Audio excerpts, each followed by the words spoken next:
So Pauline Hanson's One Nation Party, it's really making some significant waves in Australian politics right now.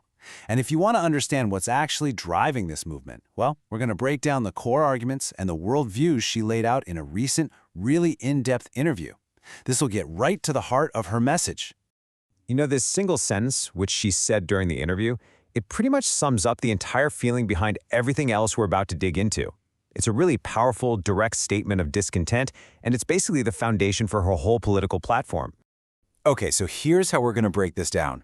First, we'll look at the recent political surge that's making this whole conversation so relevant. Then, we'll get into the national problems Hanson says are fueling all of this.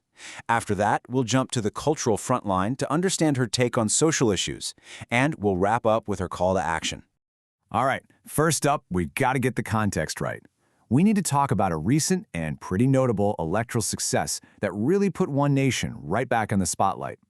Yeah, she actually called the outcome of the South Australian election an unexpected surprise herself. But it was a surprise that she says has totally repositioned her party as a major force, one that the big established parties just can't afford to ignore anymore. And just to give you a sense of how big a deal this was, winning 4 seats in the state's lower house, that put them just 1 seat away from being the official opposition. I mean, for a smaller party in Australia, that is a massive, massive breakthrough. This wasn't just some minor protest vote. This was a result that showed a real shift happening with voters. Okay, so if that election result was the what, now we're going to dive into the why. We're going to look at the specific problems across the country that Hanson is diagnosing as the real root cause of this whole political surge. You know, this is the big question she's really tackling in the interview. And from her point of view, it's pretty simple.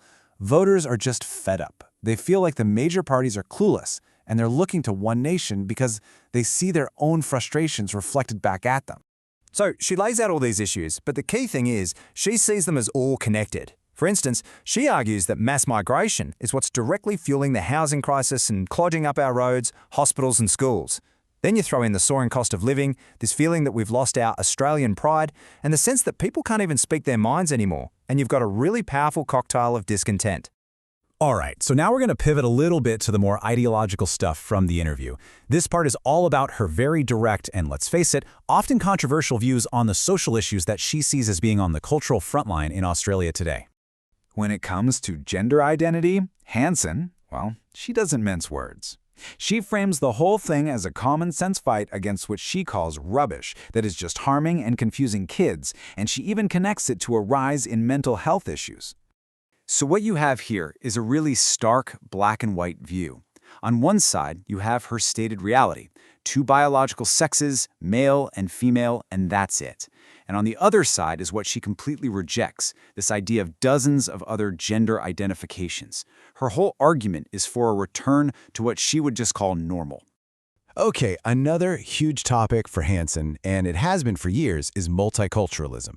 It's been Australia's official policy for decades, right? But she defines it completely differently. To her, it's not a celebration of diversity, it's a policy that actually encourages division. Her main objection is that it lets separate cultures set up their own rules, their own laws, and that undermines a single, unified Australian identity. And this quote right here really drills down on the specific threat she's talking about. From her perspective, multiculturalism has basically opened the door for certain Islamic practices like Sharia, which is a whole moral and legal code, and halal certification to embed themselves in Australia. And notice the word she uses, infiltration. Okay, so she's laid out all the problems, she's talked about the cultural battles, so what's the solution? Where do we go from here? This last section is all about her proposed solutions and the mission she's outlining for her growing movement. This really says it all about her attitude, right? She sets herself up as a fighter, someone who's become a lot smarter after 30 years in the spotlight. It's basically a warning to her opponents in politics and the media. Don't underestimate me.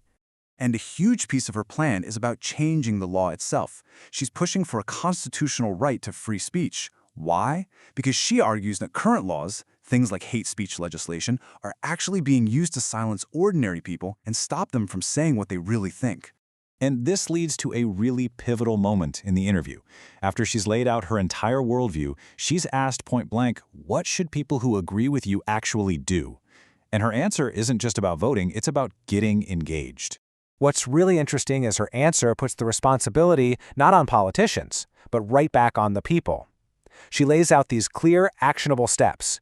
Educate yourself. Learn how Parliament works, how the voting system works. Actually research the policies. And above all, take responsibility. She says people need to stop acting like sheep led to the slaughter and wake up to who's really making the decisions that affect their lives. And all of this really leaves us with one big question to think about. When you see a political landscape start to shift like this, when a movement gains this kind of real momentum, it forces you to ask what deep-seated frustrations, what concerns, and what ideas are bubbling up to the surface.